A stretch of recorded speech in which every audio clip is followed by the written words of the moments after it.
నమస్తే welcome to are voice నేను journalist నవత తిననీకి తిండి లేకున్నా భారతదేశంలో చిచ్చు పెట్టాలన్నా భారతదేశంలో మత విద్వేషాలు రెచ్చగొట్టాలన్నా పాకిస్తాన్కున్నంత సంతోషం ఇంకెవ్వరికీ ఉండదనే చెప్పాలి. ఎంతలా సంతోషపడుతుంది పాకిస్తాన్ అంటే ఇక్కడ ఏదైనా జరిగింది అంటే లేకపోతే మన దేశంలో జరుగుతున్న దాని గురించి అక్కడ చర్చ పెట్టి భారతదేశంలో అన్యాయం జరుగుతుంది అని చెప్పాలంటే మస్తు ఖుషి అయిపోతుంది. కానీ ఇక్కడ పాకిస్తాన్ పరిస్థితి ఎట్లా తయారైంది తెలుసా? ఘోరాతి ఘోరమైన పరిస్థితికి వెళ్ళిందట.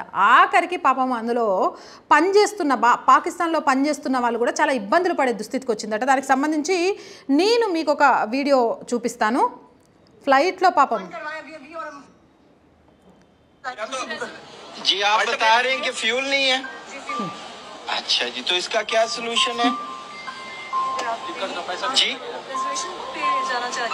आप मुझे नहीं एक सेकंड, इसका क्या सोल्यूशन है आप जरा ये बताइए. हम 4 o'clock तक वेट नहीं कर सकते. हम सुबह के उठे थे 3 अपॉइंटमेंटें कैंसिल कर चुका हूँ मैं. 3 अपॉइंटमेंटें कैंसिल कर चुका हूँ और आप कह रहे हैं कि फ्यूल नहीं है.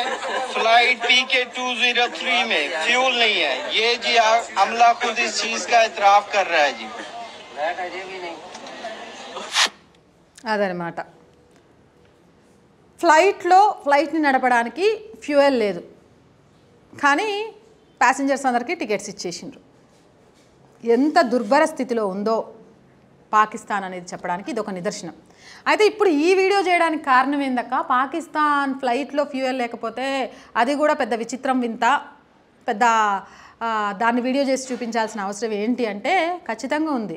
ఎందుకు అనంటే ఎదుటోడిని పడగొట్టడమే, ఎదుటోడిని నాశనం చేయడమే, ఎదుటోడు ఏడుస్తుంటే చూడడమే, ఎదుటోళ్ళని శత్రువుగా భావించడమే లక్ష్యంగా పెట్టుకొని బ్రతికితే ఇలా ఏదీ లేక ఒంటరైపోయి ఏం చేయాలో అర్థం కాక దేశంలో ప్రజలే తిరుగుబడుతుంటే అసలు ఆ దేశ పరిస్థితి ఏ విధంగా మారుతుంది, ఎంత దయనీయ స్థితిలోకి వెళ్తుంది అని చెప్పడానికి పాకిస్తాన్ ఒక ఉదాహరణ.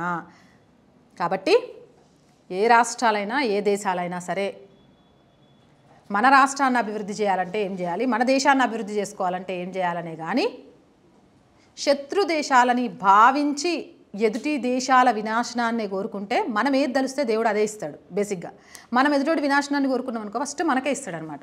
అలా చెప్పడానికి పాకిస్తాన్ ఒక నిదర్శనం. మొన్న గోధుమ పిండి కోసం కొట్టుకున్నారు.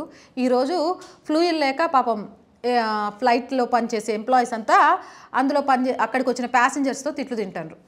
ముందు మన దేశంలో ప్రజల్ని రక్షించుకోలేనప్పుడు పరాయి దేశాల మీద ఎన్ని మాటలు తూలినా పెద్ద ప్రయోజనం ఉండదు. మొన్నటికి మనం చూసినాం కదా, కాశ్మీర్ గురించి లండన్లో జరిగిన దగ్గర ఏదో మాట్లాడబోతే ఎమ్మటే కాశ్మీర్కి సంబంధించిన లేడీ సింహం కౌంటర్ ఇచ్చేసింది.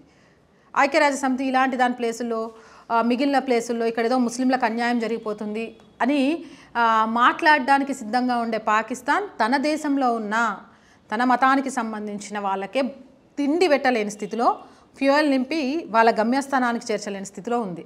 కాబట్టి భారతదేశాన్ని విమర్శించే ముందు మీరేంటి అనేది ఆలోచించుకోండి. భారతదేశాన్ని వినాశనం చేయాలని ఆలోచిస్తే మీ వినాశనం ఎలా జరుగుతుందో చెప్పడానికి ఈ చిన్న ఉదాహరణ నాకు కనిపించింది, అందుకే చేసి చూపించిన. మీరేమంటారు? అసలు భారతదేశాన్ని కొట్టే సత్తా ప్రపంచంలో ఏ దేశానికైనా ఉందా? భారతదేశం ప్రపంచ దేశాలకు అన్నప్రదాయిని. అన్నం పెట్టే వాళ్ళ మీద శత్రుత్వం పెంచుకుంటే ఏమవుతుంది అనుకుంటున్నారు? కింద కామెంట్ సెక్షన్లో తెలియజేయండి. మోర్ వీడియోస్ కోసం మన ఛానల్ని వెంటనే సబ్స్క్రైబ్ చేయండి. ఈ వీడియో నచ్చిందా లైక్ చేయండి, షేర్ చేయండి.